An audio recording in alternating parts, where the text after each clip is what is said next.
Assalamualaikum warahmatullahi wabarakatuh. Halo sobat pembelajar yang berbahagia. Pada video kali ini saya akan sharing materi tentang susunan sistem saraf. Langsung saja kita ikuti pembahasan berikut ini. Berikut ini adalah susunan sistem saraf pada manusia. Sistem saraf pada manusia dibedakan menjadi dua. Yang pertama adalah sistem saraf pusat dan yang kedua adalah sistem saraf tepi. Sistem saraf pusat dibedakan menjadi dua. Yang pertama adalah otak atau encephalon dan yang kedua adalah sumsum tulang belakang atau medula spinalis. Otak dibedakan menjadi tiga.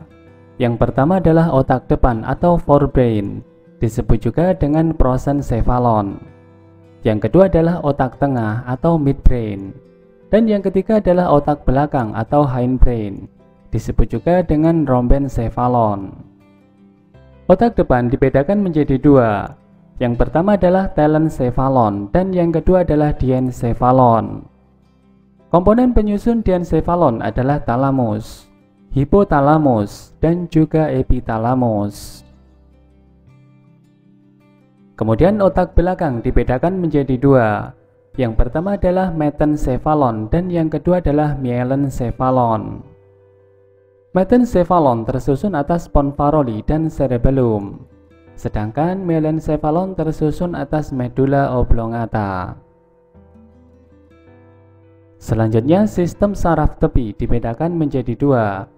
Yang pertama berdasarkan impuls yang dibawa, terdiri atas saraf aferen dan saraf eferen. Kemudian yang kedua berdasarkan kesadaran kerja, dibedakan menjadi saraf somatis atau saraf sadar dan saraf otonom atau saraf tak sadar. Saraf somatis dibedakan menjadi dua, yaitu 12 pasang saraf kranial dan 31 pasang saraf spinal. Sedangkan saraf otonom dibedakan menjadi saraf simpatik dan saraf parasimpatik.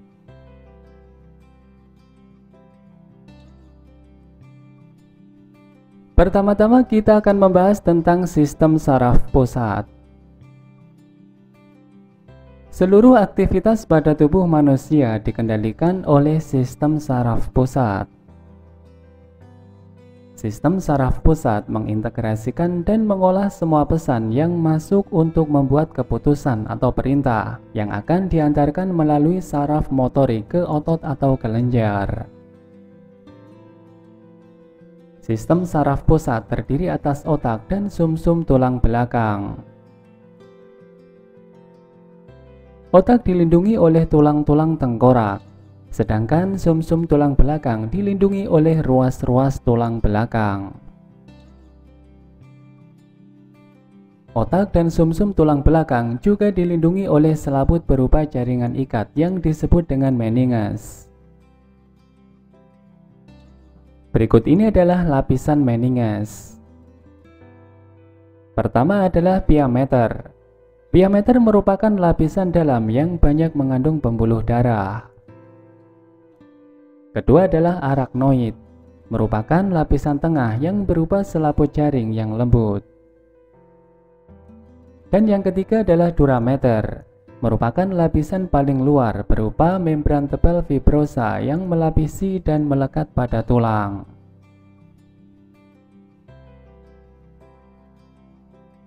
Selanjutnya kita akan membahas tentang otak atau encephalon. Otak dibagi menjadi tiga bagian yang tampak nyata hanya selama tahap perkembangan otak fase embrio, yaitu otak depan, otak tengah, dan otak belakang. Sekarang kita akan membahas tentang telencephalon. Istilah telencephalon mengacu pada struktur embrio yang kemudian berkembang menjadi cerebrum atau otak besar. Telencephalon atau otak besar terdiri atas dua belahan dan berukuran paling besar dibandingkan dengan bagian otak lainnya. Setiap belahan mengatur dan mengelola tubuh yang berlawanan. Belahan sebelah kiri akan mengatur tubuh bagian kanan dan sebaliknya. Otak besar berperan dalam pengaturan seluruh aktivitas tubuh, yaitu kecerdasan, keinginan, ingatan, kesadaran, pendengaran maupun juga pernafasan. Otak besar tersusun atas dua lapisan.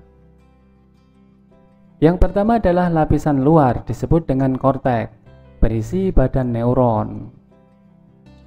Kedua, lapisan dalam yang berisi serabut saraf berupa dendrit dan neurit. Berikut ini adalah lobus otak besar. Otak besar dibedakan menjadi 4 lobus. Yang pertama adalah lobus frontalis atau bagian dahi. Ini berhubungan dengan kemampuan berpikir. Yang kedua adalah lobus parietalis atau bagian ubun-ubun. Bagian ini mengendalikan kemampuan berbicara dan bahasa, pusat untuk merasakan dingin, panas dan juga sakit. Yang ketiga adalah lobus temporalis atau bagian pelipis, berperan untuk mengendalikan kemampuan berbicara dan bahasa serta pusat pendengaran. Keempat adalah lobus occipitalis atau bagian belakang kepala, merupakan pusat penglihatan dan memori tentang yang dilihat.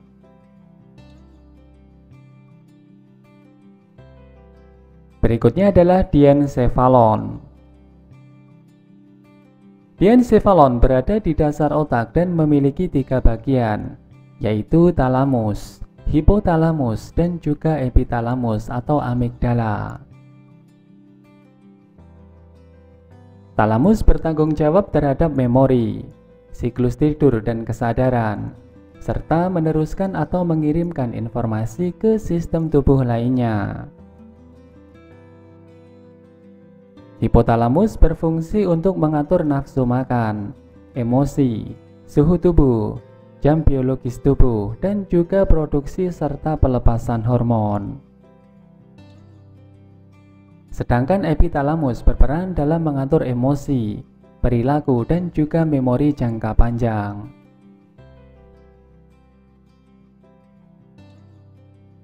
Berikutnya adalah mesencephalon. Mesencephalon atau otak tengah manusia berukuran cukup kecil dan terletak di depan otak kecil. Otak tengah berperan dalam pusat pergerakan mata, misalnya mengangkat kelopak mata dan refleks penyempitan pupil mata. Selanjutnya adalah metencephalon. Sebelum membahas tentang metencephalon, kita akan melihat terlebih dahulu tentang otak belakang. Otak belakang meliputi jembatan Farol, otak kecil, dan juga sumsum lanjutan. Ketiganya membentuk batang otak atau disebut dengan brainstem. Metencephalon adalah bagian otak belakang yang tersusun atas jembatan Farol atau pons faroli, dan juga otak kecil atau cerebellum. Jembatan Farol berisi serabut saraf yang menghubungkan lobus kiri dan kanan otak kecil, serta menghubungkan otak kecil dengan korteks otak besar. Otak kecil terdiri atas 2 belahan yang berperan sebagai pusat keseimbangan dan juga untuk koordinasi gerakan otot yang terjadi secara sadar.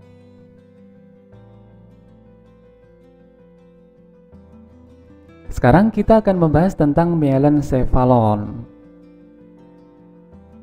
Melencephalon tersusun atas sumsum lanjutan atau medula oblongata yang bertanggung jawab dalam mengontrol fungsi otonomi seperti denyut jantung, menelan dan juga pernafasan.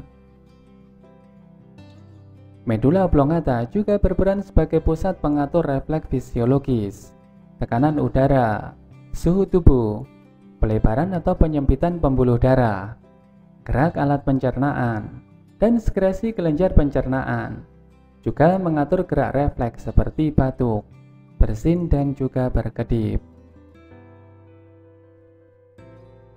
Bagian otak ini juga menjadi penghubung antara pons dan saraf tulang belakang.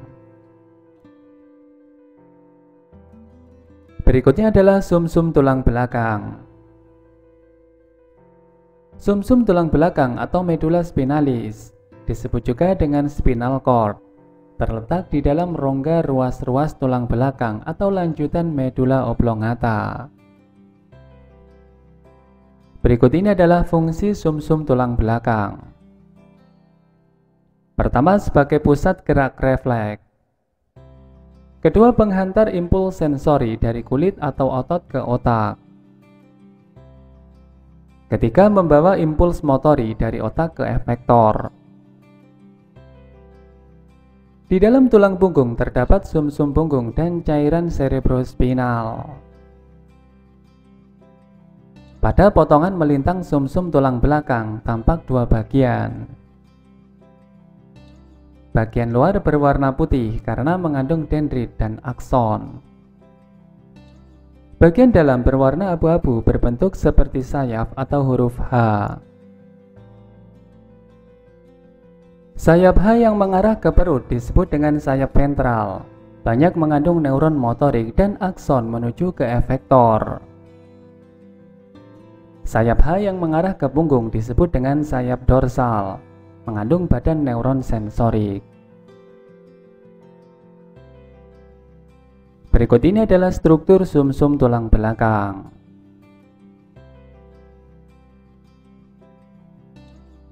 Berikutnya kita akan membahas tentang sistem saraf tepi. Sistem saraf tepi adalah semua saraf yang berada di luar otak dan sumsum tulang belakang.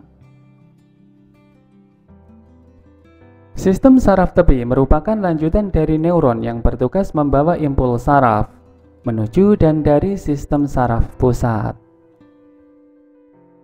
Berdasarkan impuls yang dibawa, sistem saraf tepi dapat dibedakan menjadi dua, yaitu saraf aferen dan saraf eferen. Sistem saraf tepi juga dibagi menjadi sistem saraf somatik dan juga sistem saraf autonom. Saraf aferen atau sensorik berperan untuk menghantarkan rangsangan atau impuls dari reseptor menuju ke saraf pusat. Sedangkan saraf eferen atau motorik berperan untuk menghantarkan impuls dari susunan saraf pusat ke organ efektor yang menerima perintah.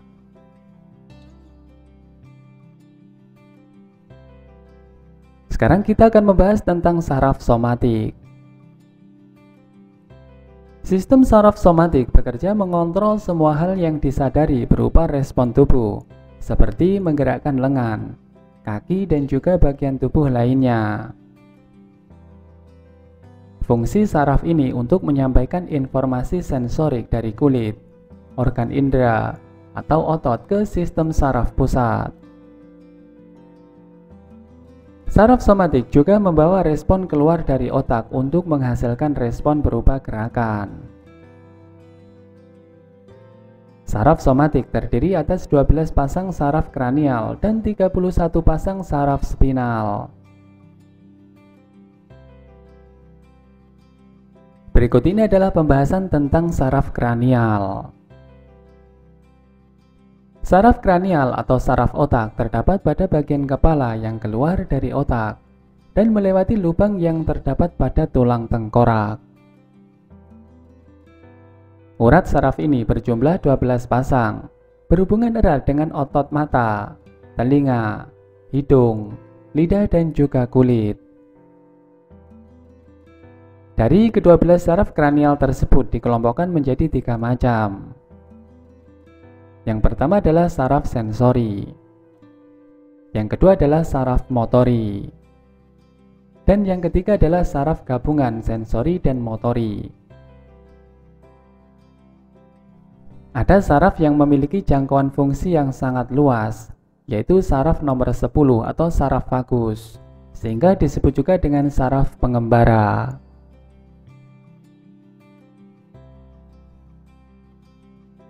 Berikut ini adalah jenis-jenis saraf kranial. Saraf olfaktori, saraf optik, saraf okulomotor, saraf troklear, saraf trigeminal, saraf abducens, saraf fasial, saraf vestibulokoklear, saraf glosofaringeal, saraf vagus, saraf aksesori, dan juga saraf hipoglosal. Berikut ini adalah jenis-jenis saraf kranial beserta fungsinya.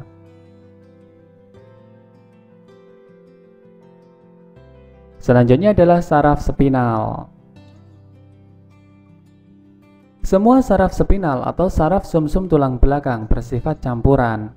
Artinya saraf ini berperan untuk meneruskan impuls dari reseptor ke sistem saraf pusat, juga meneruskan impuls dari sistem saraf pusat ke semua otot rangka tubuh. Semua neuron sensori masuk ke sumsum tulang belakang melalui akar dorsal, dan neuron motori keluar dari sumsum tulang belakang melalui akar ventral. Saraf spinal berjumlah 31 pasang yang keluar dari ruas-ruas tulang leher atau servikal berjumlah 8 pasang. Ruas-ruas tulang punggung atau torakal berjumlah 12 pasang. Ruas-ruas tulang pinggang atau lumbal berjumlah 5 pasang. Kemudian ruas-ruas tulang pinggul atau sakral sebanyak 5 pasang. Dan ruas-ruas tulang ekor atau koksigeal sebanyak 1 pasang. Berikutnya adalah saraf otonom. Sistem saraf otonom atau saraf tak sadar adalah sistem saraf yang bekerja tanpa diperintah oleh sistem saraf pusat dan terletak khusus pada sumsum tulang belakang.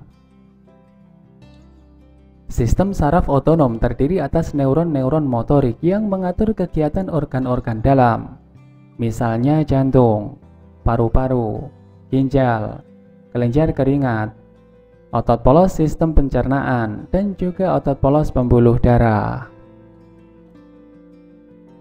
Berdasarkan sifat kerjanya, sistem saraf otonom dibedakan menjadi 2, yaitu saraf simpatik dan saraf parasimpatik, yang keduanya bekerja secara antagonis.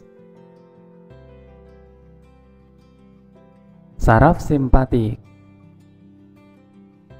Saraf simpatik memiliki ganglion yang terletak di sepanjang tulang belakang yang menempel di sumsum tulang belakang, sehingga memiliki serabut praganglion yang pendek dan serabut postganglion yang panjang. Serabut praganglion yaitu serabut yang menuju ke ganglion, dan serabut yang keluar dari ganglion disebut juga dengan serabut postganglion. Adapun fungsi utama sistem saraf simpatik adalah mengatur respon fight or flight, yaitu mekanisme pertahanan tubuh terhadap situasi atau sesuatu yang dianggap sebagai ancaman atau bahaya. Kinerja saraf simpatik adalah untuk mendorong dan memacu aktivitas organ-organ di dalam tubuh. Sistem saraf simpatik terdiri atas 25 pasang ganglion yang terdiri atas ruas tulang belakang berjumlah 3 pasang, ruas tulang punggung berjumlah 11 pasang, ruas tulang pinggang berjumlah 4 pasang, ruas tulang pinggul sebanyak 4 pasang, dan ruas tulang ekor sebanyak 3 pasang. Selanjutnya adalah saraf parasimpatik. Saraf parasimpatik berupa susunan saraf yang berhubungan dengan ganglion yang tersebar di seluruh tubuh. Saraf parasimpatik memiliki serabut praganglion yang panjang dan serabut postganglion yang pendek. Fungsi utama dari sistem saraf parasimpatik adalah mengatur respon rest and digest, yaitu mengontrol berbagai aktivitas tubuh saat sedang istirahat, serta mengaktifkan pencernaan dan metabolisme. Gambar di samping menunjukkan kerja dari saraf simpatik dan saraf parasimpatik. Demikian pembahasan tentang susunan sistem saraf pada manusia. Semoga bermanfaat. Selamat belajar dan semoga sukses. Wassalamualaikum warahmatullahi wabarakatuh.